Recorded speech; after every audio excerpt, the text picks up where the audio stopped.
ये जो Indian subcontinent है ना, ये दक्षिण एशिया में एक बहुत बड़ा जमीनी हिस्सा है जो अपनी अलग भौगोलिक और सांस्कृतिक पहचान के लिए जाना जाता है। ये एशिया के बाकी हिस्सों से विशाल हिमालय से अलग होता है, जो एक प्राकृतिक दीवार और एक शानदार पृष्ठभूमि बनाते हैं। इस क्षेत्र में अलग अलग संस्कृतियां, भाषाएं और लोग रहते हैं, जो इसके जीवन की रंगीन बुनावट में अपना योगदान देते हैं। इंडियन सबकॉन्टिनेंट प्राचीन इतिहास और जीवंत आधुनिकता का देश है, जहां सदियों पुरानी परंपराएं आधुनिक तकनीक के साथ रहती हैं। इसकी कहानी हमारे ग्रह के ताने बाने से जुड़ी हुई है, जो प्राकृतिक और मानवीय शक्तियों के गतिशील मेल को दर्शाती है। इंडियन सबकॉन्टिनेंट भूगर्भीय शक्तियों की ताकत का प्रमाण है, जो अद्भुत परिदृश्य और विविध पारिस्थितिक तंत्र दिखाता है।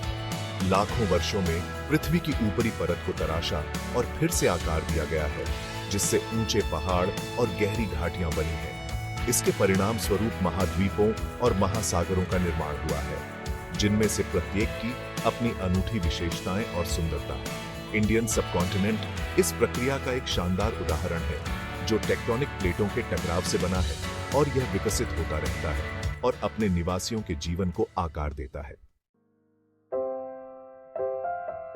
पृथ्वी की ऊपरी परत एक अकेला ठोस खोल नहीं है। यह टेक्टोनिक प्लेट्स नामक बड़े बड़े टुकड़ों में टूटी हुई है। ये प्लेट्स लगातार गति में होती है, हालांकि बहुत धीरे धीरे। वे पृथ्वी के मेंटल के ऊपर तैरती हैं, जो गर्म पिघली हुई चट्टान की एक परत होती है। इस गति को कॉन्टिनेंटल ड्रिफ्ट कहा जाता है।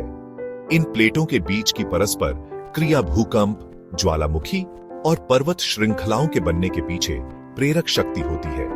जब प्लेट्स टकराती हैं, तो वे पृथ्वी की ऊपरी परत को मोड़, तह और ऊपर उठा सकती है। इंडियन सबकॉन्टिनेंट का अस्तित्व ऐसी ही टक्कर के कारण है, जो लाखों वर्षों में हुई दिग्गजों की एक बड़ी टक्कर थी। लाखों साल पहले इंडियन प्लेट अपनी वर्तमान स्थिति से बहुत दक्षिण में स्थित थी। पृथ्वी के भीतर गहरे बलों द्वारा संचालित होकर इसने उत्तर की ओर एक धीमी लेकिन निरंतर यात्रा शुरू की।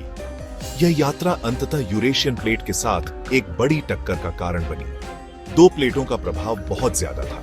कल्पना कीजिए कि इन महाद्वीपीय दिग्गजों के टकराने पर कितनी विशाल ऊर्जा निकली होगी। पृथ्वी की ऊपरी परत मुड़ गई, तह हो गई और ऊपर की ओर उठ गई, जिससे पृथ्वी पर सबसे ऊंची पर्वत श्रृंखला हिमालय का उदय हुआ। भाग 4, हिमालय, स्वर्ग की ओर पहुंचना। हिमालय प्लेट टेक्टोनिक्स की अपार शक्ति का प्रमाण है। लाखों वर्षों में बने ये राजसी पहाड़ पृथ्वी के निरंतर बदलते स्वभाव के प्रतीक के रूप में खड़े हैं। दुनिया की सबसे ऊंची चोटी माउंट एवरेस्ट का घर, यह विशाल पर्वत श्रृंखला भारतीय और यूरेशियन प्लेटों के बीच टक्कर का प्रत्यक्ष परिणाम है। इस टक्कर के बल ने जमीन को ऊपर की ओर धकेल दिया है, जिससे ग्रह पर कुछ सबसे विस्मयकारी परिदृश्य बन गए हैं। ये टक्कर आज भी जारी है, हालांकि बहुत धीमी गति से। इन टेक्टोनिक प्लेटों की धीमी लेकिन स्थिर गति का मतलब है कि हिमालय अभी भी इंच दर इंच, साल दर साल बढ़ रहा है। हिमालय अभी भी ऊंचा हो रहा है, हालांकि हर साल कुछ मिलीमीटर। इस क्रमिक वृद्धि को वैज्ञानिक उन्नत उपकरणों का उपयोग करके बारीकी से मापते हैं, जो हमारे ग्रह की गतिशीलता पर बहुमूल्य डेटा प्रदान करते हैं। यह चल रही टक्कर हमारे ग्रह के गतिशील स्वभाव की निरंतर याद दिलाती है। सतह के नीचे भूगर्भीय गतिविधि एक शक्तिशाली बल है, जो हमारे रहने वाले दुनिया को आकार देती है। हिमालय केवल एक भौगोलिक आश्चर्य नहीं है, उन्होंने भारतीय उपमहाद्वीप की जलवायु और जैव विविधता को आकार देने में महत्वपूर्ण भूमिका निभाई है। हरे भरे जंगलों से लेकर बंजर रेगिस्तानों तक हिमालय में पाई जाने वाली जलवायु और पारिस्थितिक तंत्रों की सीमा वास्तव में उल्लेखनीय है। भाग 5, एक उपमहाद्वीप को आकार देना। एक महाद्वीपीय संघर्ष की स्थायी विरासत। भारतीय उपमहाद्वीप के निर्माण वाली टक्कर का इसके भूगोल, जलवायु और मानव इतिहास के क्रम पर गहरा प्रभाव पड़ा है।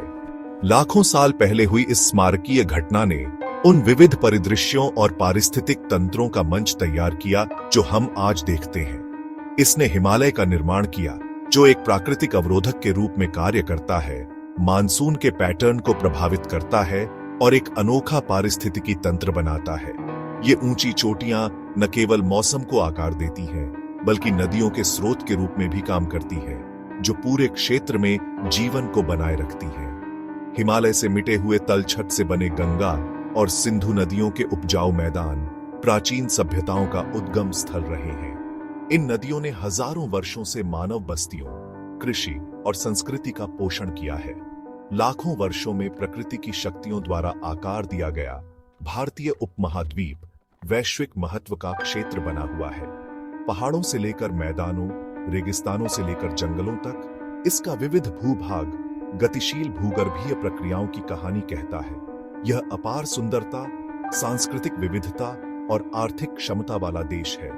उपमहाद्वीप का समृद्ध इतिहास और जीवंत संस्कृतियां इसकी स्थायी विरासत का प्रमाण हैं। इसके भूगर्भीय इतिहास को समझने से हम इसके वर्तमान की सराहना कर सकते हैं और इसके भविष्य पर विचार कर सकते हैं। भारतीय उपमहाद्वीप की कहानी लचीलापन, परिवर्तन और निरंतर विकास की कहानी है।